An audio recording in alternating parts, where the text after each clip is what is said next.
Les publicains et les pécheurs venaient tous à Jésus pour l'écouter. Les pharisiens et les scribes récriminaient contre lui. Cet homme fait bon accueil aux pécheurs, et il mange avec eux. Alors Jésus leur dit cette parabole. Si l'un de vous a 100 brebis et qu'il en perd une, n'abandonne-t-il pas les 99 autres dans le désert pour aller chercher celle qui est perdue, jusqu'à ce qu'il la retrouve?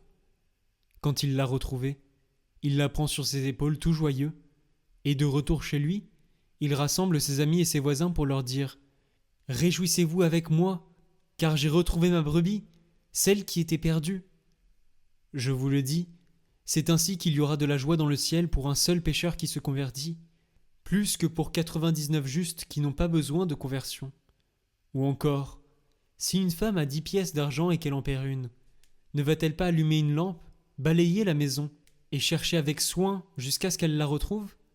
Quand elle l'a retrouvée, elle rassemble ses amis et ses voisines pour leur dire « Réjouissez-vous avec moi, car j'ai retrouvé la pièce d'argent que j'avais perdue. » Ainsi, je vous le dis, il y a de la joie devant les anges de Dieu pour un seul pécheur qui se convertit. Jésus dit encore, un homme avait 2 fils.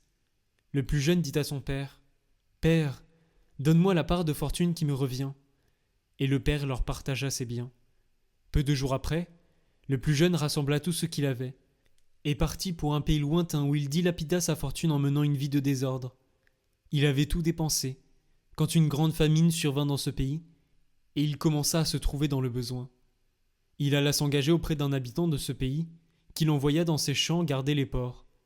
Il aurait bien voulu se remplir le ventre avec les gousses que mangeaient les porcs, mais personne ne lui donnait rien. Alors il rentra en lui-même et se dit « Combien d'ouvriers de mon père ont du pain en abondance, et moi ici je meurs de faim?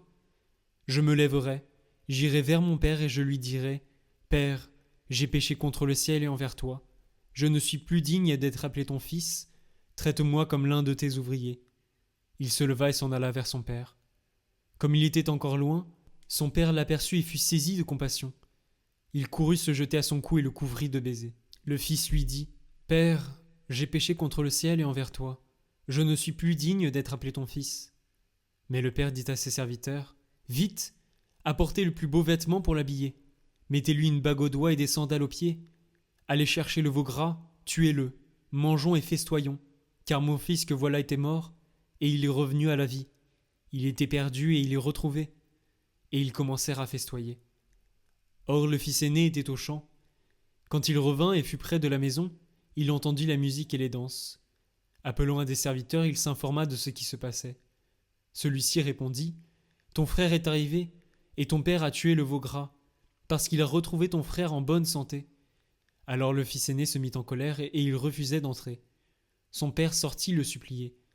Mais il répliqua à son père « Il y a tant d'années que je suis à ton service sans avoir jamais transgressé tes ordres, et jamais tu ne m'as donné un chevreau pour festoyer avec mes amis.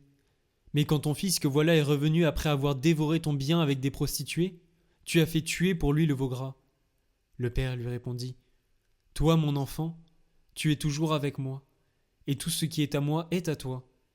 Il fallait festoyer et se réjouir, car ton frère que voilà était mort, et il est revenu à la vie. Il était perdu, et il est retrouvé. »